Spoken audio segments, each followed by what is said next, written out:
Assalamualaikum besti keluarga Atu Uti. Melanjutkan video sebelumnya ya di Candi Ceto.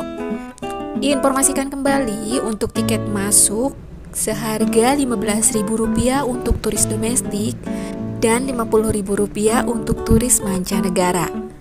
Untuk memasuki candi ini harus menggunakan kain kampuh, yaitu kain dengan corak papan catur hitam putih. Alasannya harus menggunakan kain karena candi ini masih digunakan untuk tempat beribadah.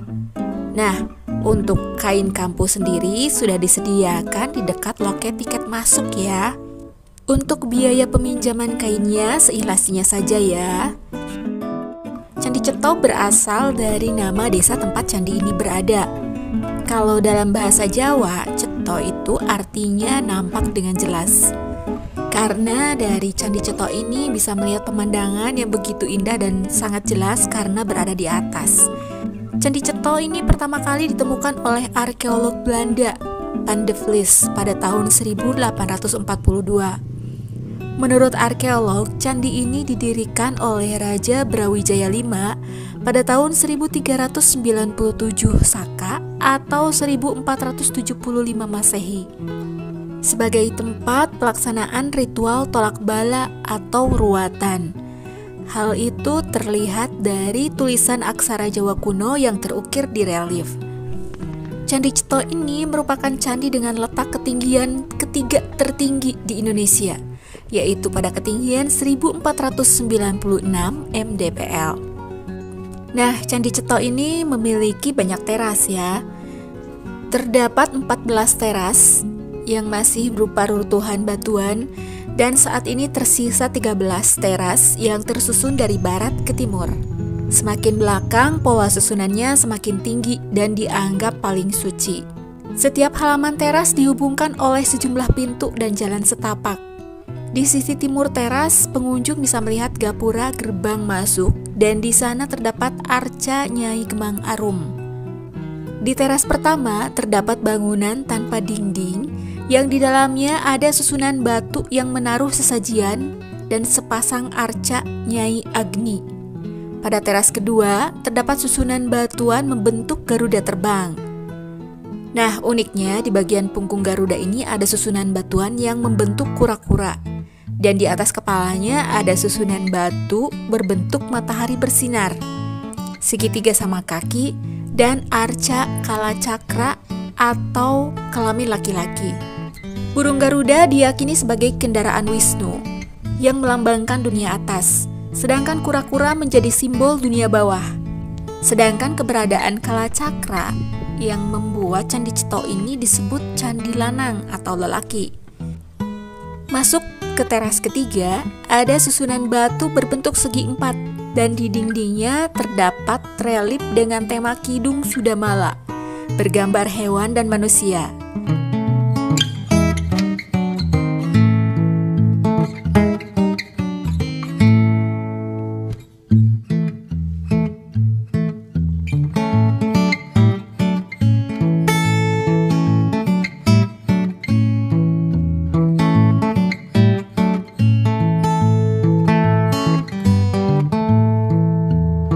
Di teras keempat, terdapat sepasang arca Bima yang tampak sedang menjaga tangga batu menuju teras kelima.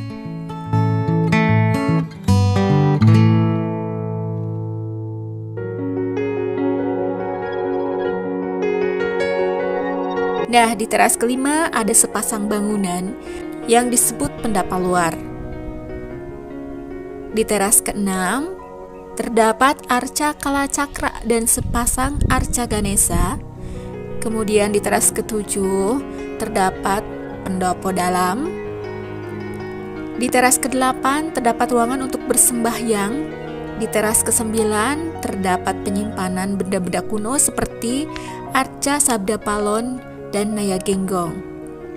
Sementara di teras ke-10 terdapat arca Prabu Wijaya, arca Kalacakra, dan tempat penyimpanan pusaka Empu Supa. Empu Supa ini merupakan seorang pembuat senjata pusaka yang sangat dihormati.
Di teras ke-11, disinilah tempatnya pesanggrahan Prabu Wijaya. Nah, pada bagian teratas komplek Candi Cetha ini merupakan bangunan pada masa lalu yang biasa digunakan untuk membersihkan diri atau ruatan atau tolak bala sebelum melakukan ritual ibadah. Candi Cetha ini bentuknya mirip dengan Candi Sukuh, berbeda dengan bentuk Candi Borobudur ataupun Prambanan. Dan kedua candi ini, Candi Cetha dan Candi Sukuh ini malah mirip dengan Chichén Itzá yang di Meksiko yang dibangun oleh suku Maya. Masih jadi misteri ya sebenarnya kenapa mirip dengan suku Maya. Apakah di Indonesia seperti halnya Gunung Padang yang konon katanya nenek moyang suku Maya? Ya entahlah ya. Namun berbagai spekulasi menyebutkan candi ini dibangun oleh kerajaan Majapahit pada saat kejayaan Hindu mulai memudar akibat masuknya agama Islam, sehingga candi ini dibangun menggunakan rancangan bangunan megalitikum yang menyebabkan pembangunan candi ini didesain dengan pola animisme. Sementara teori lain menyebutkan bahwa bentuk Candi Sukuh dan Candi Cetha ini merupakan bagian dari kisah pencarian Tirta Amerta atau air keabadian dalam kitab Adiparwa, parwa pertama dari kisah Mahabharata. Piramida yang terpotong mempresentasikan Gunung Mandaragiri yang puncaknya dipotong untuk mengaduk ke lautan mencari Tirta Amerta yang memberikan kehidupan abadi bagi peminumnya. Perlu diketahui ya, Candi Cetha yang sekarang ini kemungkinan tidak sesuai dengan aslinya, karena pada saat pemugaran dan pembangunan kembali dilakukan tanpa memperhatikan aspek arkeologis. Seperti contohnya ada penambahan pondasi bangunan kayu seperti di Pura Bali. Jadi pada tahun 1928 Dinas Purbakala mengadakan penelitian, tapi tidak diperoleh cukup bukti untuk rekonstruksi. Nah, pada tahun 1975 sampai 1976 dilakukan pemugaran tanpa memperhatikan aspek arkeologis. Sangat disayangkan ya memang. Itulah sekilas tentang sejarah Candi Cetha-nya ya Besti. Nah, bagi yang penasaran, datang saja langsung ke Tawangmangu Karanganyar. Jangan lupa persiapkan kendaraan yang prima ya, karena seperti video sebelumnya, jalanannya cukup ekstrim, menanjak. Nah, sekarang kita kembali untuk turun, sambil melihat pemandangan, bagaimana kalau dari arah atas menuju turun ya.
video keluarga Atuti kali ini. Semoga bermanfaat. Terima kasih sudah menonton.